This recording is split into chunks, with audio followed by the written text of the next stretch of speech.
Los tejidos vegetales son aquel conglomerado de células con una misma condición que se encuentran unidas unas con otras de forma sólida y perdurable, es decir, son grupos de células que se asemejan en referencia a su forma y su función, que se fusionan para desarrollar exactamente la misma función. Cada uno de los tejidos vegetales se constituye por células denominadas eucariotas de naturaleza vegetal. Los tejidos vegetales derivan gracias a la división consecutiva de las células que componen el embrión, de la semilla que se forma luego de la fecundación que se da en las plantas. A su vez, los tejidos vegetales se clasifican por su función, la forma de las células, el lugar donde se ubican y las funciones que cumplen. Tejido epidérmico. Se ubica en la parte superficial de la planta y sus células desempeñan varias funciones, que está el tejido de secreción. Está constituido por estructuras diversas con la única característica en común que es la de almacenar y segregar sustancias a las cavidades externas e internas del vegetal. Existen varios tipos de estos tejidos de acuerdo a su localización. Tejido de protección. Como su nombre lo dice, son aquellos encargados de proteger a la planta formando una capa externa en ella para así resguardarlo de los agentes externos. Está conformado por el tejido epidérmico y suberoso. Tejido de sostén. Este está constituido por paredes celulares gruesas que aportan una gran resistencia mecánica. Comparten la misma función, pero se diferencian por la estructura y la textura de sus paredes celulares y por su localización dentro del cuerpo de la planta. Tejido meristemático. Se encarga del crecimiento del vegetal de la planta. Este es responsable del crecimiento en su sentido longitudinal y diametral. Las células en estos tejidos poseen una doble capacidad de diferenciación y multiplicación. A su vez, se dividen en 4. Primario. Se ubica en las partes terminales de los extremos. Secundario. Se ubica en la corteza. Cambium. Se ubica en la parte central del tallo. Y terciarios o axilares. Se encargan de la formación de hojas y ramas. Tejido parenquimático. Tejido fundamental puesto a que forma parte del 80% de la planta. Se encarga de nutrir a la planta, localizado en todos los vegetales. Se ocupa de llenar aquellos espacios libres que otros órganos y tejidos dejan. Existen varios tipos, donde uno de ellos es el responsable de realizar la fotosíntesis. Sus funciones es de reserva, almacena sustancias nutritivas, aeríferos, que es la acumulación del aire, clorífilico, almacena clorofila, acuífero, acumula agua.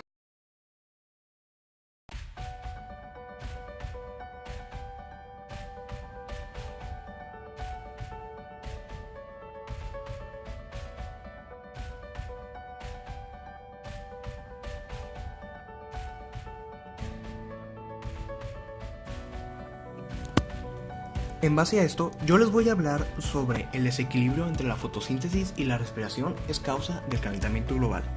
Pero primero, definamos a qué se refiere cada uno. La fotosíntesis es un proceso el cual utiliza poca energía, como el dióxido de carbono y agua, y también usa energía lumínica dada por la siguiente reacción. Este proceso es realizado en los cloroplastos de las células vegetales. La respiración es un proceso inverso en presencia de un oxidante, oxígeno de sustancias de alto contenido energético como los carbohidratos, lípidos, proteínas, liberando energía ATP dada por la siguiente reacción.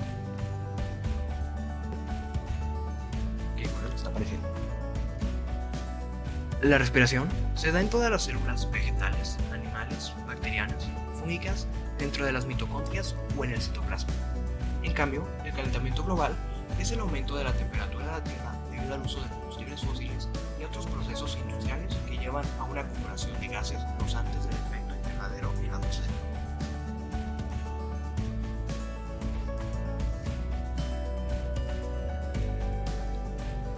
Y esto es simplemente causa de nuestra propia culpa, egoísta. Al practicar la deforestación de bosques, selvas o simple vegetación, hacemos que directamente no se regule el dióxido de carbono por medio de los ya mencionados, y por ende se acumula cada vez en la atmósfera, haciendo el efecto invernadero, calentando más al planeta. Y para concluir, voy a dejar una simple reflexión. ¿Realmente la Tierra puede vivir sin nosotros? Pero nosotros no podemos vivir sin la tierra. Hashtag no te reproduzcas.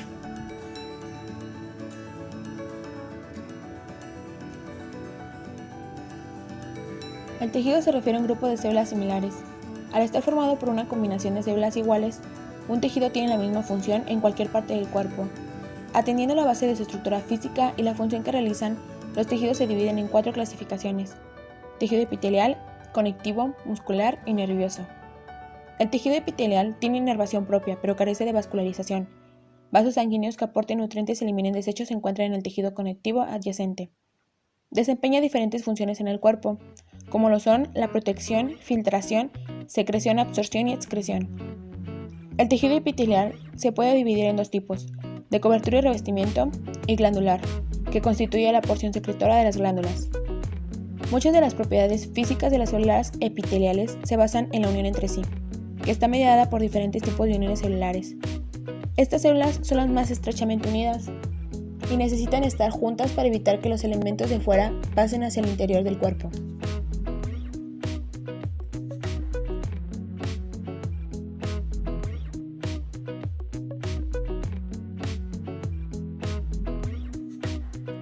Como mencionamos al principio, los tejidos son un grupo de células. La asociación permanente entre células es indispensable para formar tejidos y órganos. Para esto, hay diferentes tipos de uniones celulares posibles. La comunicación celular es indispensable para la coordinación de actividades, además de la propagación de señales que controlan el crecimiento y la diferenciación. Las uniones celulares son puntos de contacto entre las membranas plasmáticas de las células o entre célula y la matriz extracelular. Las células epiteliales son las más estrechamente unidas. Dependiendo del tipo de célula, animal o vegetal, hay diferentes de estas uniones comunicantes. En animales hay adherentes o de anclaje, de comunicación y de oclusión. En las vegetales, las más importantes son los plasmodesmos.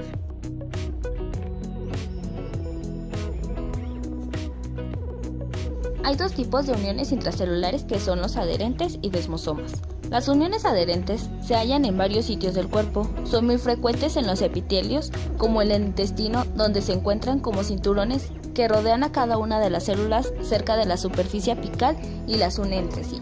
En una unión adherente, las células se mantienen adheridas mediante enlaces dependientes de calcio, formando entre los dominios extracelulares de moléculas de caderina, que ocupa un espacio muy estrecho entre las células vecinas.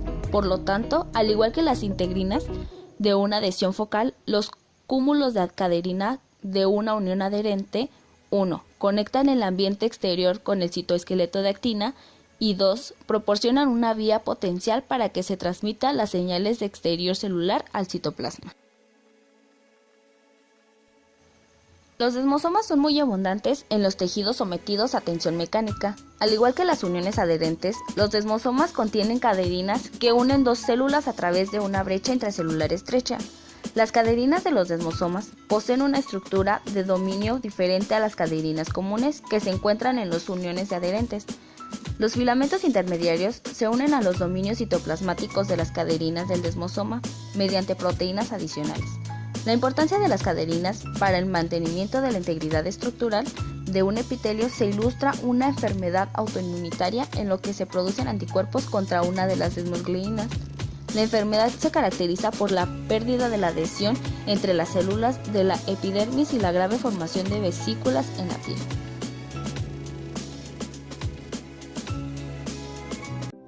Uniones de oclusión. Sellan las células epiteliales vecinas de tal manera que evitan el tránsito libre de moléculas pequeñas de una capa a otra. Las uniones ocluyentes se localizan en el extremo apical del complejo de unión entre las células epiteliales adyacentes. Estas hacen contacto en puntos intermitentes en lugar de estar fusionadas en una superficie amplia. Los puntos de contacto entre las células son sitios en los que las proteínas integrales de 2 membranas adyacentes se encuentran unas a otras en el espacio extracelular. Son una especie de red de proteínas transmembranales que forman puntos de adhesión entre célula y célula, cruciales en mantener la diferencia de concentración de moléculas hidrófilas pequeñas a lo largo de las capas del epitelio. Las membranas plasmáticas de una zona ocluyente contienen hebras interconectadas que discurren paralelas entre sí y con la superficie apical del epitelio. Las funciones las realizan de 2 maneras. Primero, sellan las membranas plasmáticas de las células adyacentes, para crear una barrera impermeable entre las capas. Segundo, actúan como barrera dentro de la misma capa lipídica, pues restringe la difusión libre tanto de lípidos como de proteínas de membrana. Esto le aporta cierta polaridad a la célula epitelial, porque la parte apical es diferente a la parte basal en los componentes de la membrana. Las proteínas integrales de las uniones ocluyentes forman fibrillas continuas que rodean por completo a la célula como un sello y establecen contacto con las células próximas por todos lados.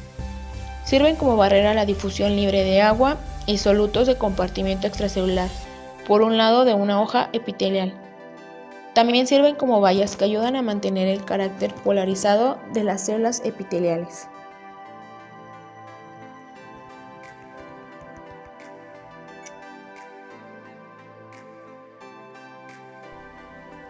Las uniones comunicantes.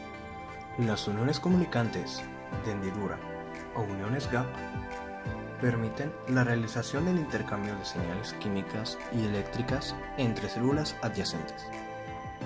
Estas están formadas por dos hemicanales que son oligómeros de 6 proteínas intrínsecas de membrana llamada conexina, que estas a su vez son estructuras dinámicas ya que se abren y se cierran.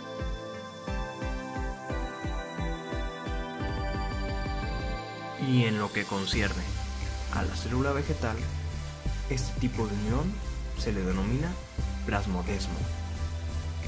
Plasmodesmo es cada una de las unidades continuas de citoplasma que pueden atravesar paredes celulares, manteniendo interconectadas a las células continuas en el organismo pluricelular en los que existe pared celular, como plantas y hongos. Permiten la circulación directa de sustancias del citoplasma.